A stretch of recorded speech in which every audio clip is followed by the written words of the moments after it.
Hello friends, मैं doctor गौरव मिश्र homeopathy के संदर्भ में आपके समक्ष कुछ तथ्य रखना चाहता हूं। होम्योपैथिक दवा क्या है, कैसे असर करती है और क्या असर करती है। होम्योपैथी के चरित्र और भूमिका को लेकर ऐसे ही चिर परिचित सवालों ने तमाम तरह की शंकाएं और आशंकाएं पैदा की हैं। दुनिया भर के तमाम होम्योपैथिक चिकित्सकों, वैज्ञानिकों ने अपनी अपनी तरह से उक्त सवालों के जवाब भी दिए। कुछ शंकाओं के समाधान हुए तो कुछ और मुश्किल हुई।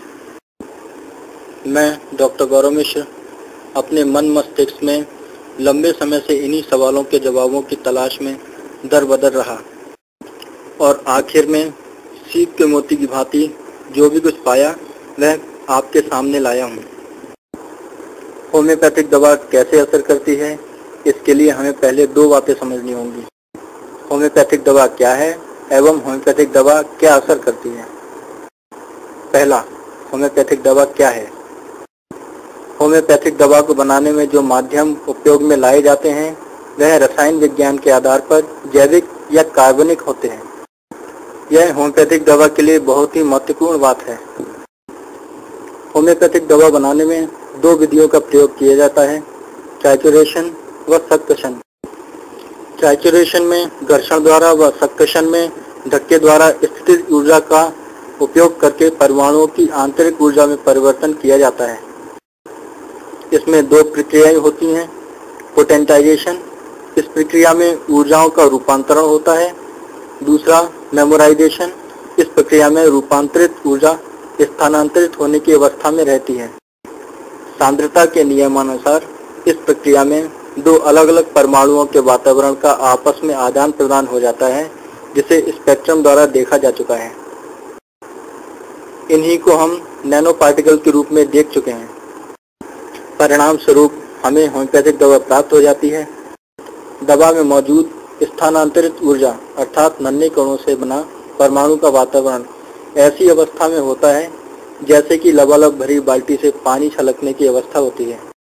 उदाहरणार्थ, सोडियम से होम्योपैथिक दवा बनाने पर शुगर ऑफ मिल्क या अल्कोहल के अणुओं तथा सोडियम के परमाणुओं के बीच इनके वातावरण का आदान प्रदान हो जाता है, अर्थात अल्कोहल के अणुओं में सोडियम का स्पेक्ट्रम दिखाई देता है।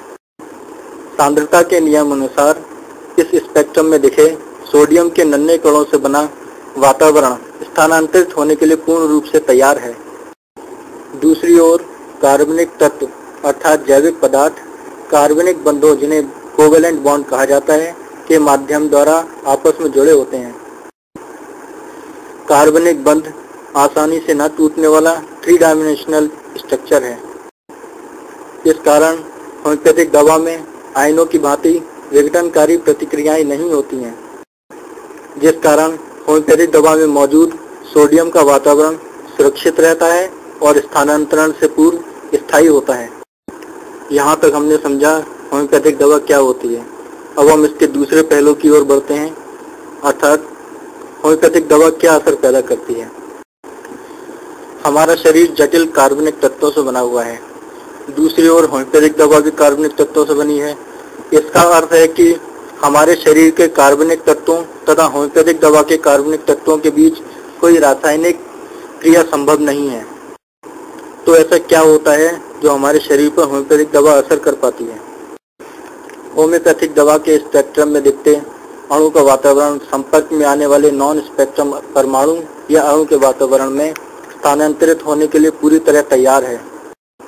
जब होम्योपैथिक दवा मरीज या स्वस्थ व्यक्ति को दी जाती है तो होम्योपैथिक दवा के वातावरण तथा व्यक्ति की कोशिका के बाहरी आवरण पर मौजूद प्रोटीन, वसा इत्यादि अणु के वातावरण में नन्हे कणों का सांद्रता के नियमानुसार एकाएक आदान प्रदान होता है। इसका असर इस प्रोटीन या वसा पर तब तक रहता है जब तक कि यह अणु अन्य सामान्य अणुओं से टकरा कर शून्य तुल्य नहीं हो जाता है। हमारी जीभ पर स्थित तंत्रिका तंतु किसी भी अणु या परमाणु की उपस्थिति के लिए सामान्य अवस्था में ही अन्य कोशिकाओं से अधिक संवेदनशील होते हैं। इस अतिसंवेदनशीलता के कारण ही किसी भी पदार्थ के शरीर में प्रवेश करने की सूचना इन तंत्रिका तंतुओं द्वारा मस्तिष्क तक पहुंचाई जाती है और मस्तिष्क निर्णय लेता है कि इसे शरीर में प्रवेश करने देना है या नहीं। एक निश्चित सीमा से ज़्यादा परमाणुओं या अणुओं के प्रवेश से उत्पन्न सूचना कई तंत्रिका तंतुओं द्वारा सशक्त सूचना बनकर मस्तिष्क तक पहुंचती है, तब हम किसी वस्तु के स्वाद को महसूस कर पाते हैं। जबकि अकेले अणु या परमाणु की सूचना सामूहिकता एवं सशक्तता के अभाव में एक निश्चित सीमा को पार न कर पाने के कारण मस्तिष्क तक पहुंचने से पहले ही नष्ट हो जाती है।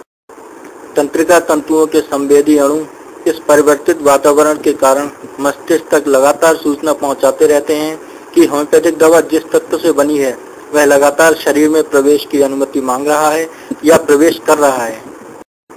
सूचना के अनुसार मस्तिष्क इस आभासी पदार्थ के प्रति अपनी प्रतिक्रिया देते हुए निर्णय भेजता रहता है। अगर हम स्पेक्ट्रम का सही आकलन कर पाएं कि होम्योपैथिक दवा की किस पोटेंसी से कब तक अतिसंवेदनशील तंत्रिका तंतु को प्रभावित करके मस्तिष्क को प्रभावित कर सकते हैं, तो हम जान पाएंगे कि दवा की कौन सी पोटेंसी रोग की किस स्थिति के लिए अनुकूल या प्रतिकूल होगी व इसका कितनी बार प्रयोग रोग को समाप्त करने के लिए आवश्यक होगा, अर्थात सही पोसोलॉजी का ज्ञान प्राप्त हो जाएगा।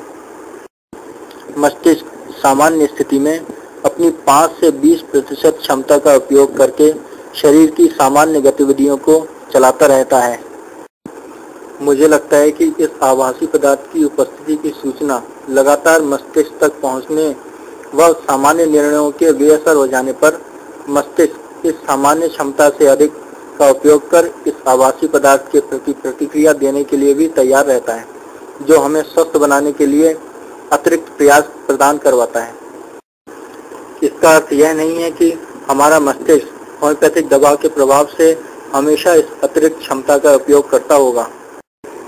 अब गौर करने वाली बात यह है, अगर होम्योपैथिक दवा के प्रभाव से मस्तिष्क अपनी सामान्य क्षमता का प्रयोग कर निर्देश देगा और हमें स्वस्थ बनाएगा, तो इस स्थिति में हमें होम्योपैथिक दवा का असर प्लेसिबो जैसा दिखाई देगा। तथा यदि मस्तिष्क अतिरिक्त क्षमता का प्रयोग करते हुए अतिरिक्त प्रयास द्वारा हमें स्वस्थ करेगा, तब होम्योपैथिक दवा अपना असर महसूस करा देगी।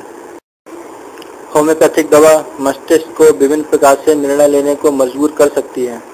होम्योपैथिक दवा की इसी क्षमता के आधार पर हम मेटेरिया मेडिका को सही दिशा की ओर ले जा सकते हैं और होम्योपैथिक दवा के रोग निरोधक प्रभाव का सही आकलन भी कर पाएंगे। मुझे लगता है कि तब हम जान पाएंगे कि ड्रग प्रोवेन द्वारा प्राप्त जानकारी दवा के सही आकलन का एक हिस्सा मात्र है। दवा का पूर्ण व सही ज्ञान इसको रोगी को देने पर प्राप्त जानकारी से भी होना आवश्यक है। होम्योपैथिक दवा हार्मोन के बदलाव के लिए मस्तिष्क को निर्णय लेने पर मजबूर कर सकती है। इसके प्रमाण को डॉक्टर प्रफुल्ल विजयकर के अध्ययन से आसानी से समझा जा सकता है।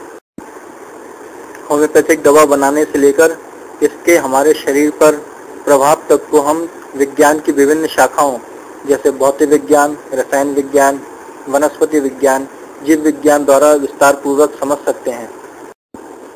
इसका विवरण मैंने अपनी किताब Organon according to the science of 2010 में किया है। इसमें मैंने डॉक्टर हैरी मैनन की फिलोसॉफिकल भाषा को वैज्ञानिकता प्रदान करने की पूर्ण कोशिश की है। किताब के अंत में मैंने होम्योपैथी को वैज्ञानिक पद्धति सिद्ध किया है। होम्योपैथी को वैज्ञानिकता से देखने पर हमारे अनेक रहस्यमयी बन चुके सवालों का काफ़ी हद तक सटीक जवाब मिलता है। यह वीडियो होम्योपैथिक एक्सेंट में छपे मेरे लेख पर आधारित है। यह लेख होम्योपैथिक एक्सेंट में 16 से 31 अगस्त 2013 के 13वें अंक में प्रकाशित हुआ था, जिसका शीर्षक होम्योपैथी के रहस्य से हटा पर्दा था। अगर आप मुझसे संपर्क करना चाहते हैं तो स्क्रीन पर लिखे मेरे क्लिनिक का address 27 city plaza urban cooperative bank के पीछे दीनदयालपुरम बरेली पर संपर्क कर सकते हैं। अगर आप मुझे ईमेल भेजना चाहते हैं तो मेरा ईमेल एड्रेस drgauravishr@yahoo.com है। और अगर आप मुझसे मोबाइल पर संपर्क करना चाहते हैं तो मेरा मोबाइल नंबर 9258561986 है। धन्यवाद।